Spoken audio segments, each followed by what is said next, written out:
खुलुमबाय लोगोफोर आंनि संग्राय गादाव इउटुब चेनेलाव नोंथांमोनखौ एकदम आंनि बुगायलायनाय मोखां लानानै गोसो गोरबोनिफ्राय एकदम स्राय बराय हरलायबाय आरोखि नोंथांमोनहा आंनि भिडिअखौ नायनो मोजां मोनोबा नायलांबाय थादो आरो चेनेलाव सोरबाफोर गोदान फैदोंबा अननानै आंनि चेनेलखौ साबस्क्राइब खालामदो ओमफ्राय दिनै आंनि भिडिअ खालामनायनि जाहोनानो जाहैबाय आं भिडिअखौ लाया सानदोंमोन ओमफ्राय थेवब्लाबो लानांगौ जाबाय बाध्य जाबाय बाध्य माने जेनेबा बाध्य'आ माबोरै जोंनि हेन्दलुम क्लास्टाराव जोंनि सारजों जोंखौ फोरोंग्रा सारजों आरो जोंखौ फोरोंग्रा सारजों सासे माननि आलासि सफैनानै दङ जों बेखौ बुंनांगोन माननि आलासि जेनेबा मानगोनां आलासि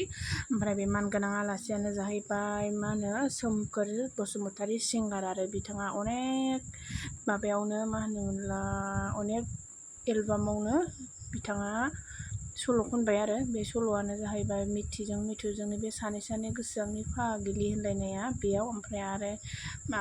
आरबि फिल्म प्रडाक्सनाव आब' रियाजों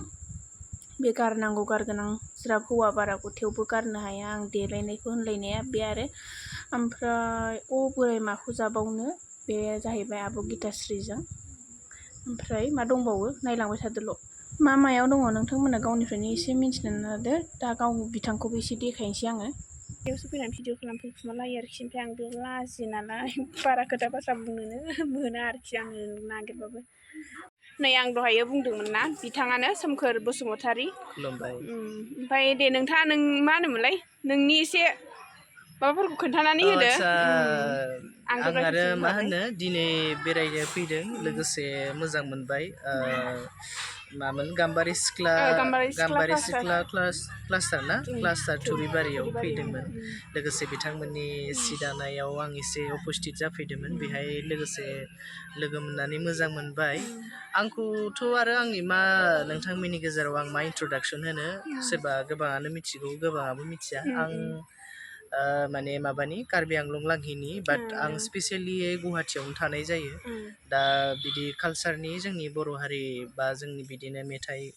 लिरिक्स टिउन आंनो बानायनाय जायो खननायबो जायो लोगोसे गोबाङानो मिथिखागौ मेल फिमेल भार्सनाव आं मेथाइ खनो होननानै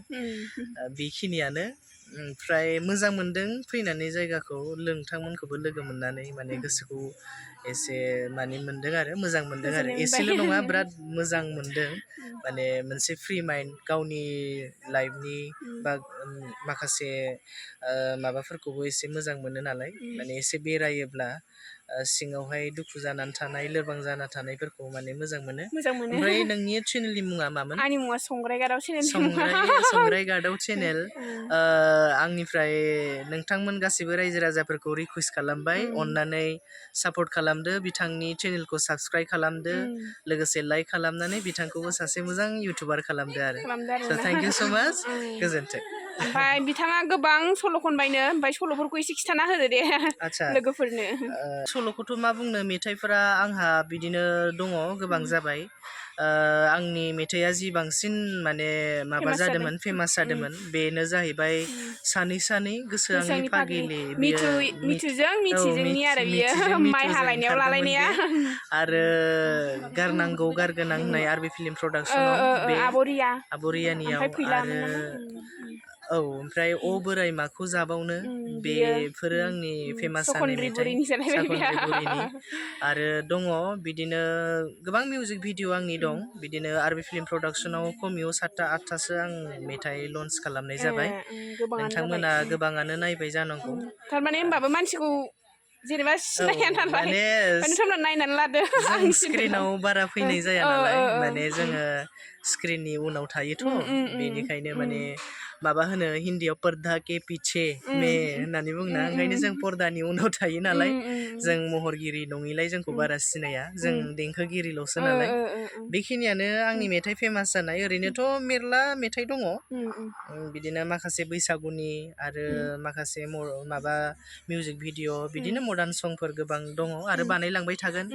आरो फैबाय थानाय बे अक्ट'बरनि 5 तारिख 6 तारिखआव आंनिनो मेथाइ मोनसे शुट दङ बेखौबो थाबैनो रिलिज खालामनाय जागोन नोंथांमोना एक्साइटेड जानानै थाबानो जाबाय नायनो ओमफ्राय एक्ट्रेसआबो जोंनि बिजनिनिबावसो बिजनिनिनो बेखौनो आरो सानदों बिजनिनिफ्रायनो लानो होननानै सानदों ओमफ्राय नायनोसै उनफ्राव इन फिउचारावहाय मोजां खामानि मावलांबाय थानो थाखाय ने गोजोननाय थाबाय थेंक इउ नोंथांनिसिम गोजोन्थों इसिबां मा होनोमोनलाय सिनायथि होनायनि थाखाय आरो नै लोगोफोर थांनोसै जों दा गाव गावबागाव गलियाव आरो गाव गावबागाव गलियाव थाङाबा बबाव थांगोन दे ने जोंबो माफा मोसौ बायदिसो मोनाबानो न' लानांगौ मोनायाबाथ' जों थाङामोन टाइमा जाबाय नालाय थांसै आरो लोगोफोर ओमफ्राय लोगोफोर नोंथांमोना सोमखोर सिंगारखौ नुनानै माबायदि मोनखो एसे कमेन्ट खालामलायनानै खोन्थादो दे लोगोफोर अननानै आरो बे मोनसे ब्लगनिखौ ओमफ्राय बिथांमोनहा मिउजिक भिडिअ लाबोगासिनो होननानै बुंदोंना ओमफ्राय आङो एक्ट्रेसआबो बिजनिनि होन्दोंना बे एक्ट्रेसआनो जाहैबाय बिजनिनिनो आब' रिंकुनि फिसाजो सुइटि आरो ओमफ्राय बेजों लागोन जाहैदों बेजों लागोन माने एक्ट्रेसआ बे जागोन जाहैदों ओमफ्राय एक्टराव सोर जागोन बेखौ आं मिन्थिला गावनावबो मोजां सोंनाय जायासै ओमफ्राय बिथांनि सल'फोरखौथ' नोंथांमोना खोनाखाबायानो मेनलायानो आरो बे बोराय माखौ जाबावनो होननाया जाहैबाय बे साखनद्रि बुरैनि ओमफ्राय देलाय सिख्ला जोङो गामि गफानि होननाया जाहैबाय गिताश्री ना मा होनोमोनलाय बेखौ बे साखनद्रि बुरैनि फिसाजोखौ बे ओमफ्राय माबा मा होनोमोनलाय सानै गोसो आंनि फागिलि होननाया बे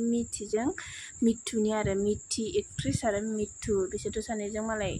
बोराय बुरैखा ओमफ्राय माथो होनबावनो आरो नोंथांमोना भिडिअखौ जोबजासे नायनायनि थाखाय गोसो गोरबोनिफ्राय गोजोननाय थाबाय ओमफ्राय बिथां सोमखोर सिंगारनिसिमबो गोसो गोरबोनिफ्राय गोजोननाय थाबाय आंनि ब्लगाव फैनानै एसेबांखिनि सिनायथि होनायनि थाखाय आरो अब्ला बाय बायसै लोगोफोर।